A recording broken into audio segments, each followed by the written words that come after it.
Before humans arrived, and certainly before Europeans arrived, this area was all forested, and it was primarily in Potocarp hardwood forest of totara and matai. But of course, in the 1840s, European settlers initially started felling and milling the wood here, and from that it became a farm. It was farmed for a long, long time. But remnants held on in the gullies. Most of the tree species that comprise the cover are still here, that have survived in refugia and bits and pieces where stock can't get to. We bought this land approximately 5 years ago, just for the purposes of growing nature essentially. It felt like a good thing and the right thing to do about purchasing this property and supporting it, to let the whenua regenerate back to what it wants to be. Conservation Chatter recognised this land as having not only real potential and natural values, but also it formed an important link. So we've got this contiguous tract of land that's recovering, and so that's a mixture of private ownership and Crown and local government ownership. We were concerned that these areas are being lost. We managed to get quite a bit into it in the ETS as well, and we never really did it for that purpose, but the fact that we have got quite a bit into the ETS means it earns some income, and the income can be invested back into conservation here. That in itself is a good thing. All we had to do really was take away the feral cattle that were here and a few feral sheep, and it's really incredible really. The regeneration is remarkable. It was just 6 cattle pretty much stopping the regeneration on this property of certainly all the palatable native hardwoods. In terms of management, it's not that much, it's pretty much a less is more approach. This is sort of the only sort of planting we've done. This is a rare broadleaf cabbage tree, Cordyline divisor. It's really rare on the peninsula now, so we just planted a few here to get a few seed sources back in. That's the only planting we do, which is 5 plants. As long as you've got seed sources, enough rainfall, you can just walk away from it and the native trees will just come back. And that's exactly what's happening here. You can see that the land has recovered and it's wanted to recover, and we can look over the property and look in different parcels of it, and you can see it at different stages of regeneration.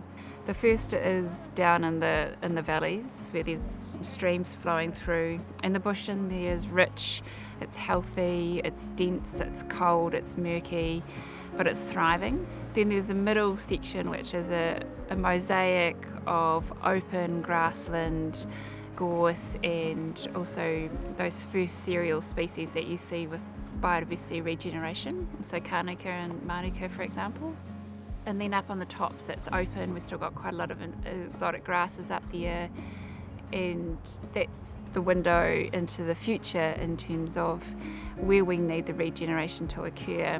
And so in terms of the health and the well-being of the property, the whenua, of the fauna and fauna that exist here, it's only increasing in time. And so the hope is when we look here in 10 years, 50 years, 150 years, that the properties just continue to regenerate.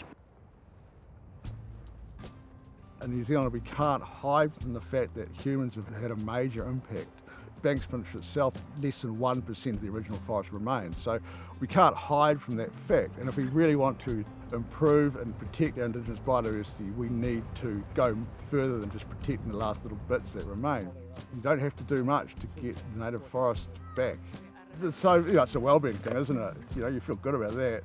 There's this huge amount of knowledge and evidence out there around the importance that biodiversity, native biodiversity, and being in it, and how important it is for you as a person, as a human, to connect with nature. Properties like this and the work that Nick and I are doing here, it is actually really achievable. To show people if we can build that, it would be a great thing to see more private ownership for the purposes of native reforestation.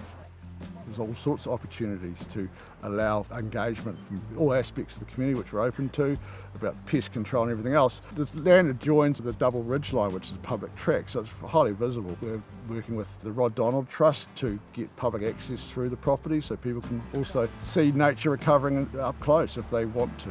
And it's all part of the sort of wider notion of offering something up. Being here and being part of the community has been a really neat benefit. I feel part of the Little River community, and I also feel more part of the Banks Peninsula community as well. Watching my family grow here will be really special. The girls, they're already so involved here, and they just turn into little toe rags when they're running around here, and it's just because they're so happy. And so They've just been given a really amazing opportunity to build from the experiences and the knowledge that they gather from running around here. It's about ensuring that nature has a place to recover and thrive, and and my family can be part of that.